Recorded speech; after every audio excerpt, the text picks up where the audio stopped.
welcome to another episode of Triad Expeditions. And in this episode, we are going to be installing the Scheel Mann USA orthopedic seats. So what you're looking at now is the OEM seats that come with the FJ Cruiser, and they are not very good. It's very well known that the FJ Cruiser kind of lacks in the comfort when it comes to their OEM seats. And even though these seats have held up well for us and don't have any tears, we are going to be replacing them with a major upgrade. So this is probably one of the most exciting modifications that I've done here recently, just because this is going to be something that's going to get used every trip. And the new seats are a little bit of an investment, but the thing to keep in mind is that, and I'm going to walk around the video here just to kind of keep the video going as the FJ's here in the garage. It's still cold out here in Ohio, and it's currently March, so this is a good time to be installing new seats as we get ready to start our new traveling season and our upcoming events and trips that we have planned for this year. So with these new seats, what I was getting at was they are a little bit of an investment, but they're German-made seats. They're excellent seats that have been made for many years, very high quality, 11-way adjustment. We'll go into more details specifically of the seats when they're actually here in front of us, but I wanted to kind of just preface why we're motivated to do this. A lot of times that we're on the road for 8 to 10 hours a day as we're trying to make our way out west from Ohio. Usually we do like a 12-hour stretch on our first day to Junction City, Kansas. That's kind of our halfway point if we're going to Moab or Colorado. And after 12 hours, we are pretty beat. My wife and I both work in the medical field, and we both lift patients for a living every day, and it definitely takes a toll on our back. So if you have back issues and you travel in your overland vehicle at any length of time, you know exactly what I'm talking about. You kind of get to your destination and you're just beat to death. The FJ seats, like I said, they're not very good. The one thing though, that I'm throwing a lot of different information out here, and I do apologize, I'm jumping all over the place, but there is a lot of information to put out.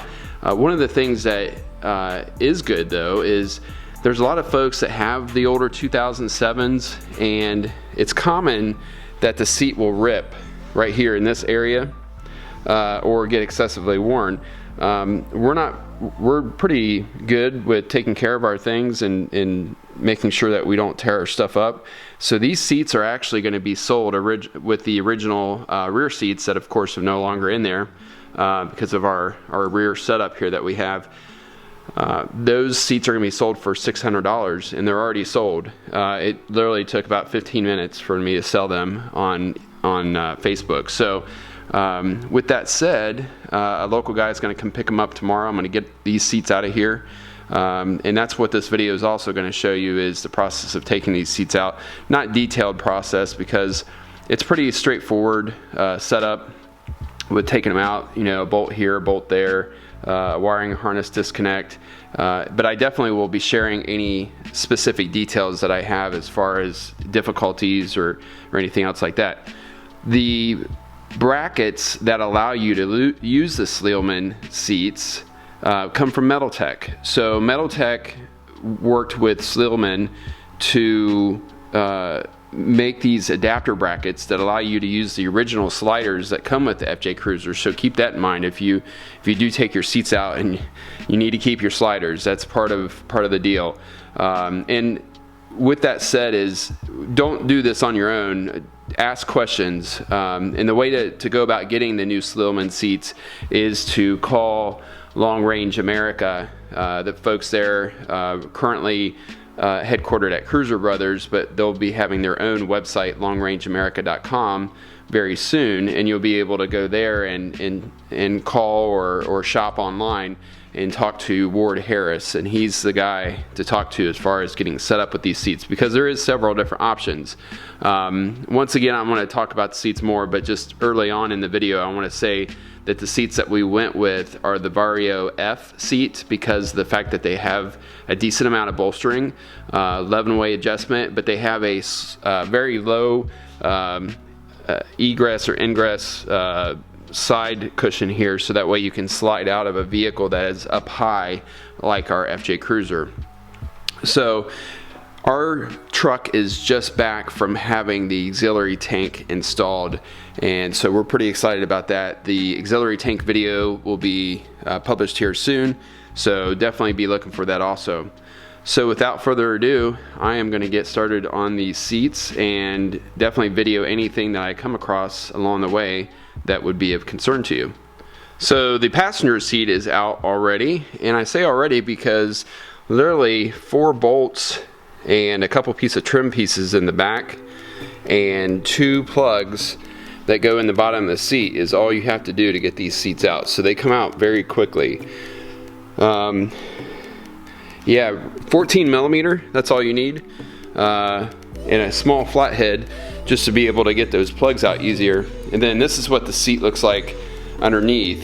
What I'm going to do now is I'm going to take off the sliders, the OEM sliders, from these original seats, and I think I'm going to have to remove this trim piece here, so I'll let you know here in a second when I get that done.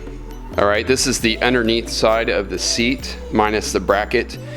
This trim piece right here that I'm going to show you, it had a single Phillips head screw, that little screw there, that was located here at the back of the seat. So if you take that, the rest of it is just these little pop out pieces.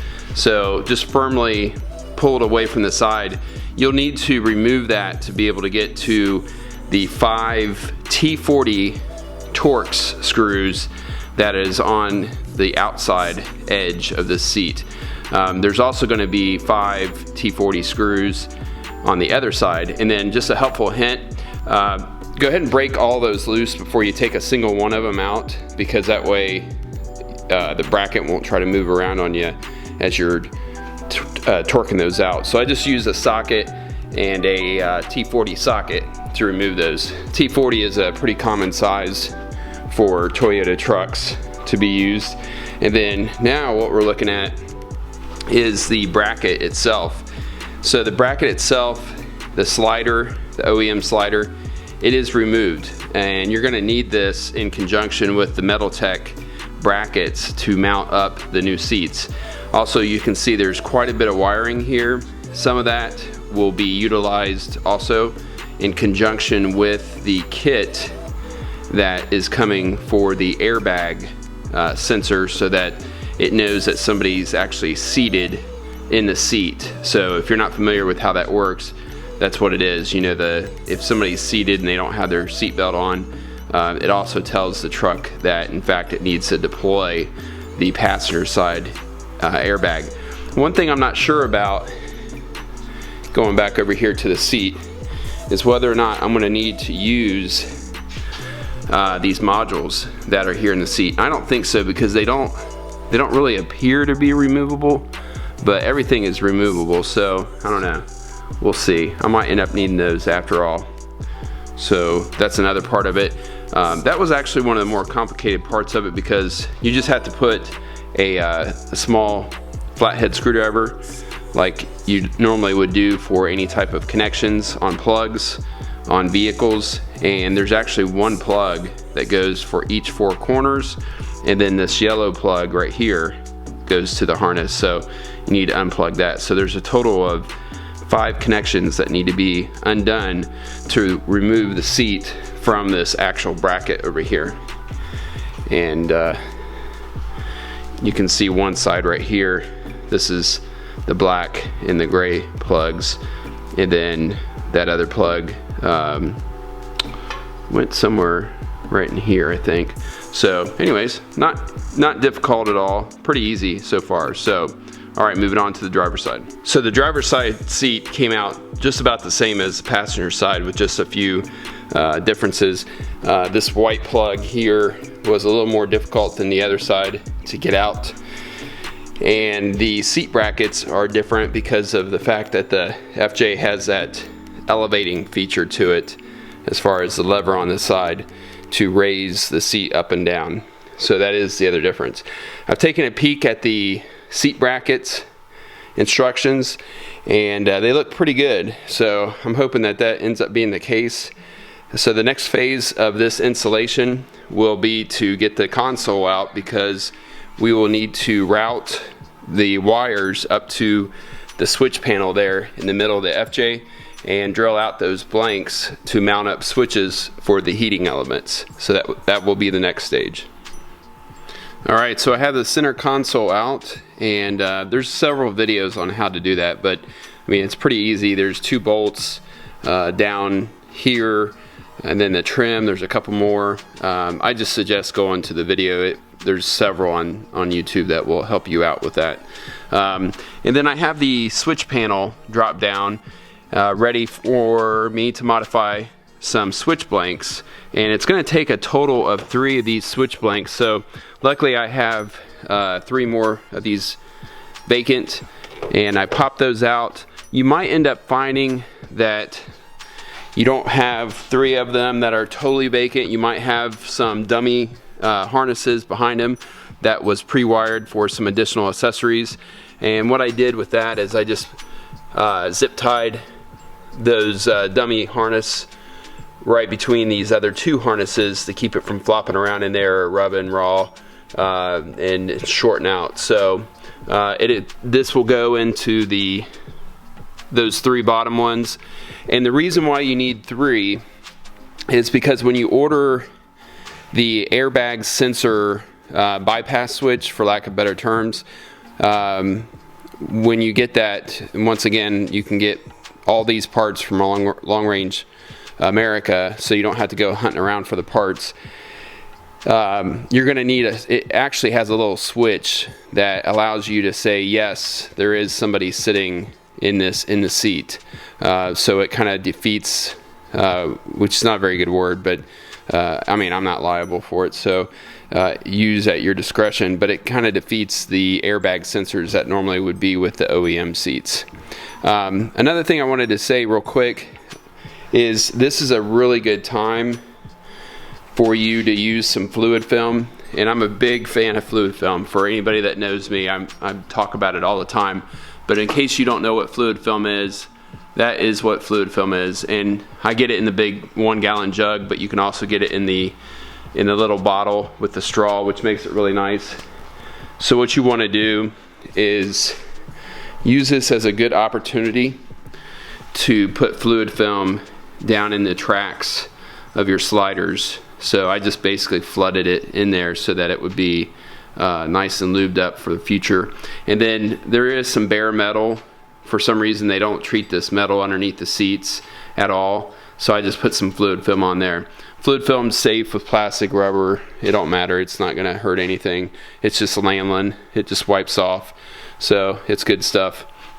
And it's water-based, which is even better. So another thing, I know I'm kind of going on a tangent, but I'm kind of at a stopping point now because I'm waiting on the brackets and the harness to get here. So one thing also is use this as an opportunity to lube the little gears here on your emergency brake and the cables. Just basically any of the hardware that looks like it has oxidation on it, just hit it with the fluid film to seal it.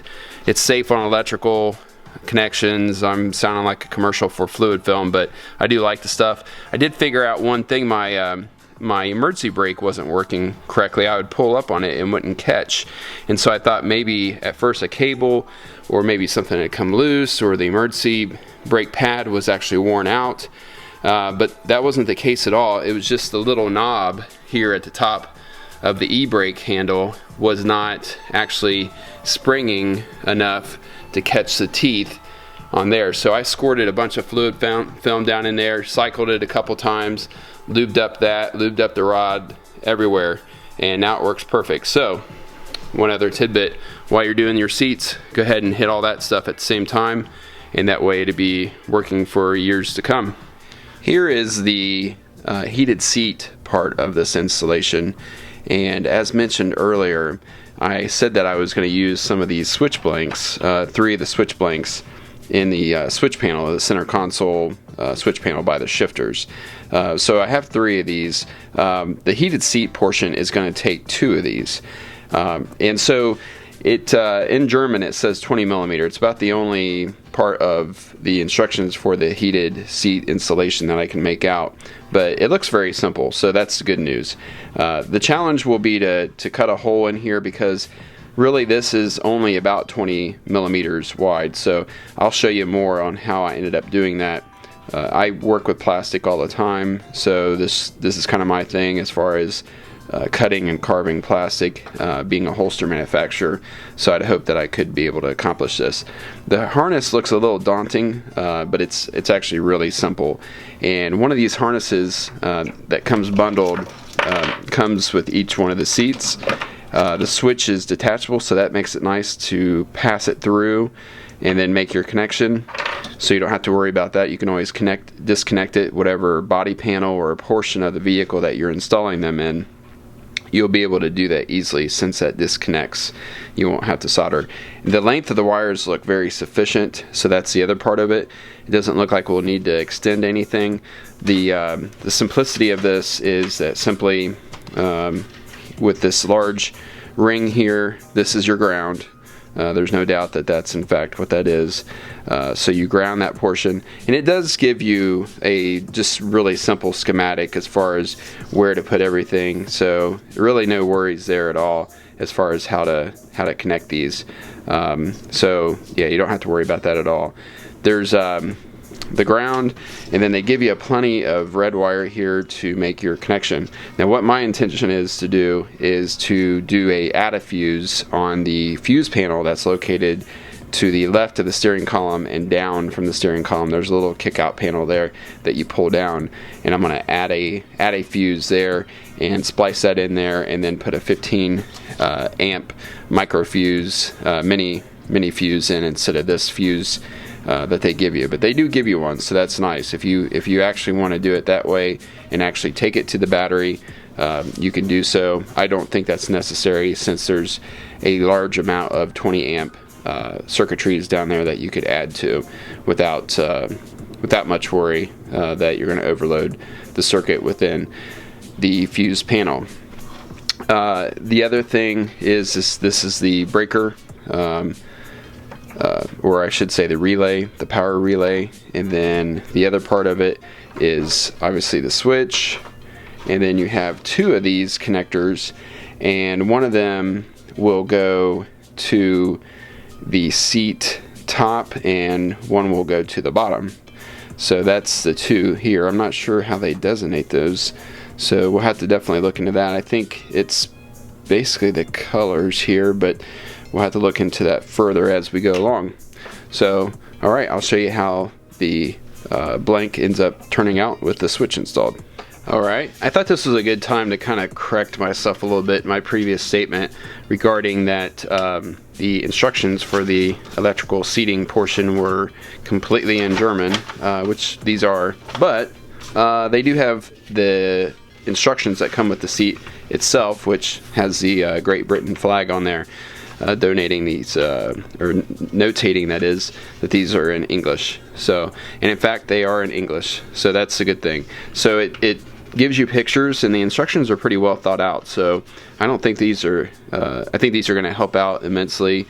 I think this is going to be a pretty easy installation because of that. And then there is the portion for the heated seats, and in fact it does talk about the seats, the heated seats, in English, and gives you the nice schematic there as far as where everything goes. So it'd be really easy to do these. It won't be any problem whatsoever. I will make sure that whatever, this is a key point here, whatever place that I go to connect the heated seats will in fact be a circuit that is a key switched circuit. So that way you could never have the chance of leaving your seats on and then taking your key out and in fact running your battery down. So whatever circuit I do tap into and add a fuse, I'll make sure that that circuit is in fact a circuit that does not that's not always on without the key. So there is a few of them in that fuse box that is like that. So that's something to keep in mind. And then just kind of showing the instructions further, it just kind of shows you how install everything, and then the other part of the instructions will be the Tech brackets that will be used in conjunction to install the seats. So good instructions, no worries there. So what I've done here so far is I've used a Dremel tool and used a cutoff wheel, a Dremel cutoff wheel on the end of the Dremel tool to cut each side of the blank switch panel,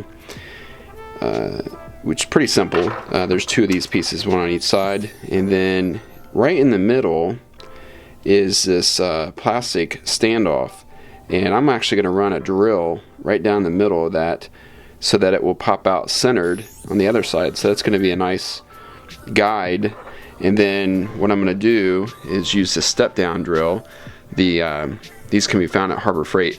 The highest setting here, nice thing about the Harbor Freight ones is they're marked in millimeters and not in inches. And so it's actually going to be all the way to the very top. I have a larger one, so I may end up going with that instead. But that's what I've done so far. So far, so good. So here's the end result. I think it came out pretty good. There is an orientation to the switch, blank switch plates, and also the switch itself. I don't really think it matters with the blank switch plate so much because I think it will go in either way. But definitely you're going to want to make sure that the seat is located in the upright position. Then this is a 3-position switch. It'll be middle will be off, up will be high, and that will be low. So it will vary in what parts of the seat and the intensity of the heat. So that's what this switch will do. There's a side view of the switch. Just a couple things. The step down drill did work great, although it did go all the way to the very end where the 20mm is. I just chucked it up in the vise there to steady it as I made sure to stay very perpendicular with the switch plate so that the hole was the way it should be, and then I cleaned it up with the drum here on the inside so I didn't have to drill down into there too far and maybe mess up something. So yeah, worked out good. Alright, so this wraps up the removal of the old seats, and in the next section we'll be doing the installation of the seats, and then we'll do another video that will review how the seats perform and the difference that we note. We're going to leave these flat so that we can install the brackets on the back. The Tech brackets will be here on Tuesday, so we're kind of at a natural stopping point because we don't have the brackets and we don't have the airbag adapter kit for wiring also, and I want to run both and all the wiring over to the fuse box at the same time. So this will be the end of this section, and make sure to subscribe and hit that notification bell so that you will be notified when the next video comes along. Thank you. That